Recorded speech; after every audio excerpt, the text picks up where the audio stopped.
Okay, it's the energy test corrections.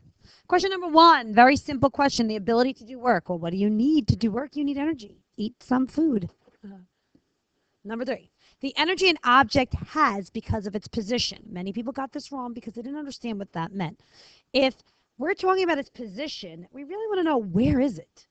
Position. So position is synonymous to height. So if an object has a different energy because of its height, then it must be potential. The energy of moving electrons, number three. Electrons are moving. When electrons move, they have to flow through a wire of some sort. So they usually transform into some form of energy that helps us do work. This is electrical. A lot of people got this wrong. Look at the word electrons. The first 5 letters start with electrical. So you should be using your common sense. Energy that is caused by changes in the nucleus of an atom. If we change the nucleus of an atom, we could join the nucleus or we could split it. This is nuclear. Same idea. Nucleus, nuclear. The words are very similar. We need to be using our common sense. All right, let's go to question number 5. A tiny robot, a toy robot rather, can walk and talk and it runs on batteries. What type of energy is stored in the batteries? This is a lot of people got this wrong because they didn't look at the word stored. Right away, I know it can only be this or this. These are wrong because kinetic is moving. So stored energy. Do they store heat in a battery? Obviously not. So the only answer could be is chemical energy. You have to know that the chemicals inside the battery operate it. It's stored potential. Once the batteries are in play and the robot can walk and talk, then it turns into electrical. But that wasn't even a choice. So silly people. Number 6 bothers me because number 4 is the same question, just it's worded differently. And this question, if you read it properly, you got it correctly. You answered it correctly. Inside the sun, hydrogen atoms combine to form helium atoms. The process releases light and warmth.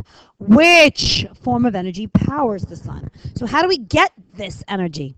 How do we get the light and the warmth? We get it because we have to do something with the nucleus of the atoms. That's nuclear energy. All right, let's go on to question number 7. Israel observed a bolt of lightning during a storm, as shown in the figure to the right. Which form of energy does a lightning bolt produce? Well, this is electrical energy, but what do you see here? You see light. Electromagnetic energy is a form of light. This is as a result of the electrical energy. A group of sheep are grazing in a field. As they eat, the sheep break down the molecules. They're breaking apart the molecules in the grass, which releases energy. Which form of energy is stored?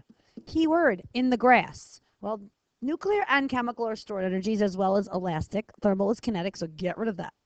So is there elastic energy stored in the grass? Yes, they hop after they eat the grass. They fly.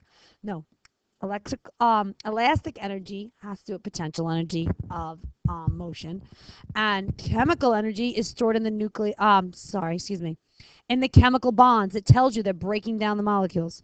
Jordan throws a baseball into the air. It rises, it stops when it reaches the greatest height, keyword. Then it falls back down to the ground. Most potential energy would be at the greatest height. Letter C. The toaster. The figure to the right shows a toaster. What energy transformation occurs when it's turned on? Here's the key. You turn it on, you have to plug it in. The electrons will flow through and then it turns to heat. That's the only choice. This was questions 1 through 10.